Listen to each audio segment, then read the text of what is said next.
Hoy está con nosotros Daniel Amoroso, legislador porteño por el PRO. Arranca el debate. Daniel, hay un problema en Buenos Aires que es el crecimiento casi diría incontrolado de gente que se traslada a la capital, edificios, departamentos, oficinas, y eso es un crecimiento enorme y mucha gente que insiste en trasladarse con vehículos al centro, lo cual está creando un caos que todos padecemos todos los días. ¿Qué hacemos con todo eso? Bueno, la verdad que es uno de los problemas más importantes. ¿Qué hacemos con esto? En primer lugar, la circulación y el estacionamiento, en realidad. Claro, sí, ¿no? En realidad es un paquete. Claro.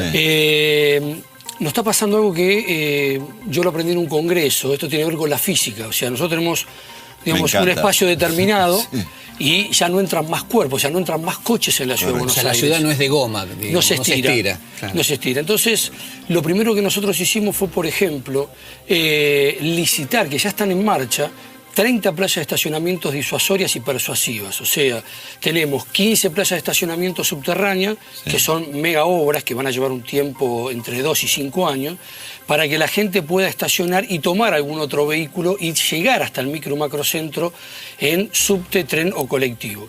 Y después hicimos otra licitación de otras 15 playas superficiales, justamente para el problema de aquellos edificios que no tienen tanta cantidad de cochera o aquellas personas que lo quieran dejar. Estas playas tienen una característica, además de estas que yo le estoy contando, que van a ser muy económicas. O sea, vamos a regular el precio de esas playas de estacionamiento para aquella persona que viene de la provincia y lo tenga que dejar ahí, a su vez tomar el subte, realmente el costo sea muy barato. ¿Por qué tomamos estas medidas? Porque nosotros creemos que este problema no tiene una sola solución. No. Este problema tiene que solucionarse con varias medidas. Otra de las medidas que nosotros estamos analizando, que es una medida que suena un poco ingrata cada vez que yo lo hablo con los distintos sectores, es que, en primer lugar, no ingresen tantos autos particulares al micro y macrocentro. ¿Y cómo se los disuade? Claro, bueno, además hay otro tema, perdón. Sí. Digamos, el argentino, si pudiera estacionar el auto acá al lado del escritorio, lo haría. En la oficina, en la oficina lo haría. Entonces es como una cuestión casi sociológica, digamos. Cultural. Yo doy un ejemplo que es muy parecido al suyo. Yo digo que si pudiéramos, entramos hasta dentro de la oficina con el auto. Correcto. Claro. Entonces yo planteé, digamos, y esto lo hablé con el jefe de gobierno, en primer lugar, volver a retomar esa medida que la tuvimos por un problema de petróleo allá por el año 72-73. Pero era por otro problema, que era por un problema de escasez de petróleo y de combustible. ¿En las chapas? Con las chapas, par pares impar. Impares. Sí. Se está usando en las grandes ciudades del mundo, que es más conocida como pico y placa. O sea, en el horario pico no entra determinada placa. En Colombia y demás. Y en segundo lugar, lo que yo planteé también es ampliar el micro y macrocentro. O sea, que el microcentro no llegue hasta la 9 de julio, sino que llegue hasta Pueyrredón, y el macrocentro que no llegue hasta Pueyrredón, sino hasta Jujuy. Porque la realidad es que ya tenemos dos características. No existen más las horas pico, ya prácticamente la hora pico es desde las 8 de la mañana hasta las 5 de la tarde o más. Y la realidad es que ya el microcentro se extendió. Perdón, pero Pueyrredón... Jujuy es la continuación de Pueyrredón. Me equivoqué, hasta Pueyrredón, o sea, Callao, ampliar el macrocentro hasta Pueyrredón. El macrocentro era hasta Callao, llevarlo hasta Pueyrredón. Ah, ok. Entonces, esto es algo que es una determinación, es algo que estamos estudiando, porque la realidad es que todos padecemos de este caos, pero todos seguimos viviendo al microcentro, nos quejamos y no hay otra alternativa. Hay que darle espacio al transporte público.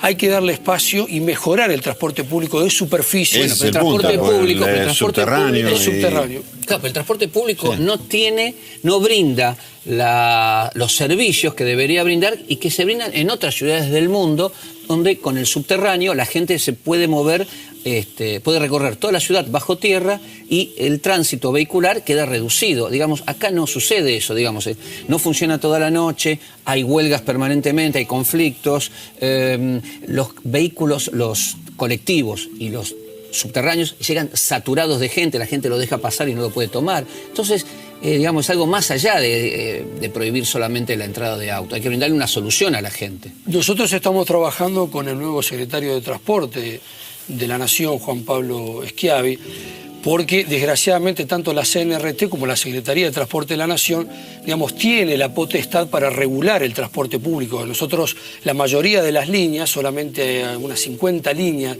son de recorrido que comienza y termina en la capital federal, el resto de las líneas son interurbanas, donde nosotros no tenemos control ni siquiera de las paradas de colectivos. Llegamos a un acuerdo, estamos haciendo cumplir la ley, que las paradas, la ley de tránsito de la ciudad dice que las paradas tienen que estar cada 400 metros porque le dan fluidez al tránsito, y estamos trabajando muy bien con el ingeniero Schiavi en justamente mejorar la calidad del transporte público, que no es algo que depende ni siquiera compartido con nosotros. ¿Por qué? Porque si nosotros presionamos, digamos, como para tener playa de estacionamiento, tratar de ir mejorando otros factores que hacen a que no haya tanto congestionamiento, si el transporte público sigue siendo malo, la gente no lo toma, claro, y es como que está obligada a venir con el auto. O sea, que desalentar el uso del auto particular en la Ciudad de Buenos Aires, si no tiene un correlato con el transporte público, si no tiene un correlato con el estacionamiento, por ejemplo, es imposible, porque no le damos la herramienta a la gente para que llegue. Con el tema del subte es algo bastante parecido, digamos, y lo mismo que con el ferrocarril. Pero debo ser franco, en los últimos 30 o 45 días estamos avanzando bastante en este mejoramiento. Nos pusimos de acuerdo con el corrimiento de las paradas de colectivos. Antes prácticamente los colectivos paraban cada 100 metros, donde le convenía. Había algún acuerdo con el kiosco de turno, entonces decía, poneme la parada acá, iban, ponían el palo. Ya estamos cambiando las paradas de colectivo cada 400 metros. Y además tenemos el lanzamiento de una prueba piloto del famoso BRT, como se conoce en el mundo, que si Dios quiere en el segundo semestre del 2010 va a ser muy porteño, arranca, es un colectivo que va a tener un fuelle con dos... el articulado, que arranca en General Paz y Juan B. Justo y termina en Libertador y Juan B. Justo, es todo lineal, va a ir por el medio de Juan B. Justo, paradas cada 400 metros que se puede subir para ir en ambas direcciones, y la idea es que justo... ¿Parada central va a ser? Parada central. Ya se está haciendo la infraestructura, van a ser paradas centrales, como funciona Houston. Un tranvía, como si fuera un trolebús, un tranvía. Sí, me contó mi papá que sí, era muy parecido. Esto es un poco más moderno, porque tiene el fuelle con dos formaciones, va a ir digamos, en las dos direcciones, usted puede subir, las paradas van a ser muy modernas, pero la idea es que elegimos Juan B. Justo porque tiene las características especiales, porque teníamos 3 carriles, utilizamos 1,5 de cada lado, y corta, digamos, algunas transversales que puede la gente subir en General Paz, que es la que viene del oeste, bajar en Corrientes y empalmar con el subte, bajar en Santa Fe y empalmar con el subte. Esa va a ser una prueba que, si Dios quiere, en el segundo semestre, para después copiarlas en otras avenidas de la Ciudad de Buenos Aires. Segundo semestre del 2010. El 2010. Ya están las infraestructuras. ¿Contemplaban la posibilidad de volver a los troleibuses? Lo digo por un tema de ruido y contaminación. Podrá parecer antiguo, pero muchas ciudades del mundo lo tienen y con éxito, y muchas ciudades de acá, Argentina, también lo tienen con éxito. Sí, Mendoza creo que tiene. Y... Rosario creo que también lo tiene, me parece.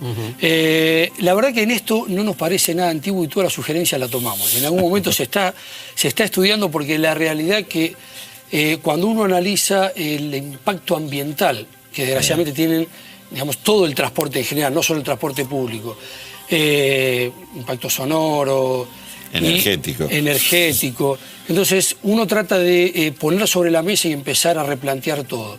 Se estuvo estudiando, se está analizando la idea del premetro, o sea, de ver si replicamos el premetro. De extenderlo, digamos. De extenderlo y de si se puede replicar, digamos, el tema del premetro en alguna otra, no solo extenderlo, sino buscar alguna otra zona, como fue esta, desde Villa Lugano hasta Flores, ¿no? Bien. O el Bajo Flores. Será de arena, pero tenemos que cortarlo e ir al otro bloque. No hay problema. Volvemos.